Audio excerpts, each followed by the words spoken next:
Hi, greetings. Welcome back. This is a summary of our class of Wednesday, February the 20th. We're about a month out from spring break, so there is uh, more than a little reason for hope. We're getting through the semester remarkably fast. Um, on Wednesday, we finished our consideration of Khirbet Khizeh, the novella by yes, S. Yishar. And I began the class with the question that I posed on Twitter, actually, last week. I asked you to consider the nature of truth and the relationship between truth and narrative. What what do we mean by truth when we talk about truth in the context of literary narrative?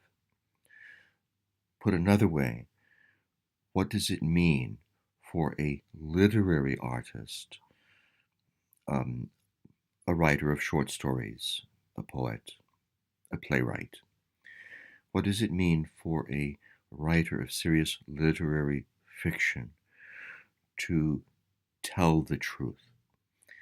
Is there a difference in the kind of truth that one encounters in a short story versus the kind of truth that one encounters in, for example, a history? Now, this is relevant to our work because, as you recall, our project for this semester is the question: what kind of access do literary texts by Palestinian and Israeli writers give us to the Palestinian Israeli conflict that we can't get from other kinds of texts? Whether those other texts be, for example, documentaries or histories or works of international relations or political science, people who are specialists in the region, books by diplomats, for example, people who have worked on the peace process, and even legal analyses, the international legal framework within which the conflict occurs, or outside of which the conflict occurs in the case of the West Bank settlements. What kind of access? How can we get into and gain insight and understanding of the conflict by reading writers of literary fiction, as opposed to the kind of access we and understanding we get about the conflict from reading writers of um, nonfiction? We discussed this at some length, and I can't reproduce that entire discussion here. This is merely a summary. So, the most important thing for you to understand is this: the importance of this question. There are different kinds of truth. This does not mean this is not in the Trumpian um, mode of thought where there's truth and then there's my truth. There is the kind of truth that a novelist gets at when he or she creates a character and then uses that character to explore a particular situation that occurs, in human experience. The character um, is not real in the sense the character is not a historical figure. The narrator in Khirbet Khizeh is not real, even though we understand that, in fact, the narrator is the novelist. We still can't say that the novelist, Yizhar, is the narrator. There's some distance between the two.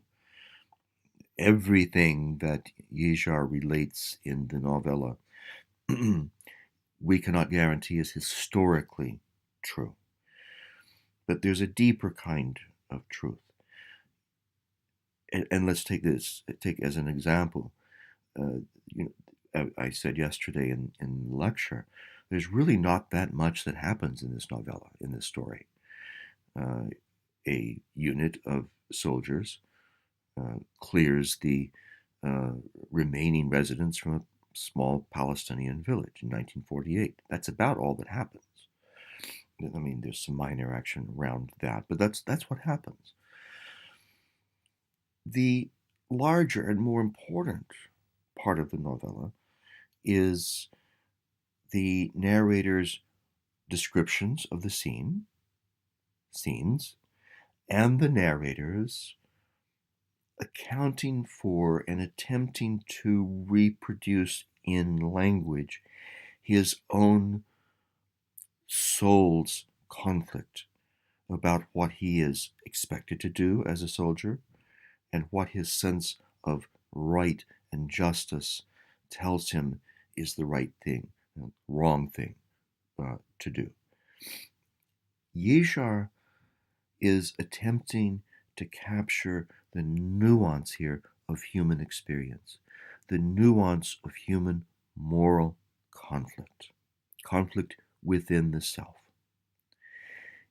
Did those precise feelings, those precise thoughts and conflicts occur at precisely the moment in the narrative that would correspond to an historical, objective chronology of what happened in Yejar's experience? No. Well, we can't actually say no. Maybe it would, maybe it wouldn't, but we can't say it did. What we can do is say that the novelist is getting at a very important, profound kind of truth, and that is that human beings experience moral conflict. And this is a moral conflict that this narrator is struggling with. What is right? What is wrong? Why does he feel alienated from this mission? Is something wrong with him? Right? So we are talking here about different kinds of truth and doing this to ask this question about the kind of truth that we can access by reading literary fiction compared to the kind of truth that we can access by reading nonfiction, and then use those two kinds of truth to gain access to this larger conflict and understand it better. Okay, so much for that. This is very important because I will be asking you to write at some point during the semester about this idea, because after all, this is our semester project. So we then moved in the class to a consideration of the last part of the novella, a close reading of quite a few of the passages in the last part of the novella. Obviously, I can't reproduce that here. This is just a summary, and it's getting too long. But let me call your attention to, if you turn to page 89 of the story. Here we have the soldiers just outside the village. Right? They have the roundup of villagers has already occurred, and our narrator and his colleagues, Shlomo and Yehuda, are surveying the landscape around the village. I'm looking at the top of page 89. At the very top of page 89, Yejar relates this, what he calls the thrill of pleasure of looking out at this really very beautiful vista of countryside, of farmland, of orchards. And if we pick up, let's see, 3, 6, about 9 lines down on page 89, he refers to The checkerboard of fields, plowed and verdant. What does verdant mean? If you don't know, you need to look that up. And the patches of shape-dappled orchards, and the hedges that dissected the area into peaceful forms, stretching into the distance, and the variegated, what does that mean? Hills that blocked and revealed distant pale bluish horizons. And then notice what is the very next item in that line. It is a dash. He interrupts himself. He interrupts this description. And a different kind of description follows. He shifts from describing the exterior, the landscape, to describing his perception of that landscape upon realizing that it's now going to be depopulated. There's not going to be anyone there. So we get that word horizons right in the middle of page 89. Dash. Doesn't even start a new sentence. And suddenly, he writes, upon all these, an orphaned longing descended. Now, did an orphaned longing actually descend on the landscape in the historian's sense? No. This is what I was speaking about earlier. This is an orphaned landscape, and we have to interpret what that means precisely. An orphaned landscape, an orphaned longing descended. It's descending in our narrator's perception of the landscape. Is this a kind of truth? And if it is, how valuable is it in our understanding what's going on here compared to the kind of truth that we might get from a historian? This is a specific instance of the rather abstract idea I was speaking of earlier. He says, an orphaned longing descended, a shadowy veil, fields that would never be harvested. The Palestinians have been dispossessed. Plantations that would never be irrigated. Paths that would become desolate. A sense of destruction and worthlessness. An image of thistles and brambles everywhere. Are there actually thistles and brambles in the landscape? No. He's using this imagery to create or try to recreate in the reader his feeling upon looking at the landscape, given the fact that it has now been depopulated by his unit. And he feels a moral responsibility for having taken part in this depopulation, this cleansing of the village. An image of thistles and brambles everywhere, a desolate tawniness. Why tawniness? If you don't know what that means, look it up. Always look up these words if you don't know them. A braying wilderness. Braying is a harsh crying out. He's actually personifying the wilderness. But he's just said a moment ago that this is a lush, scene. The hills are variegated. They're beautiful. There's all kinds of greeneries and shades and textures in these fields. And here he says it's a sense, not a scene, but a sense of destruction and worthlessness. Right? He says, and already from those fields, accusing eyes peered out at you.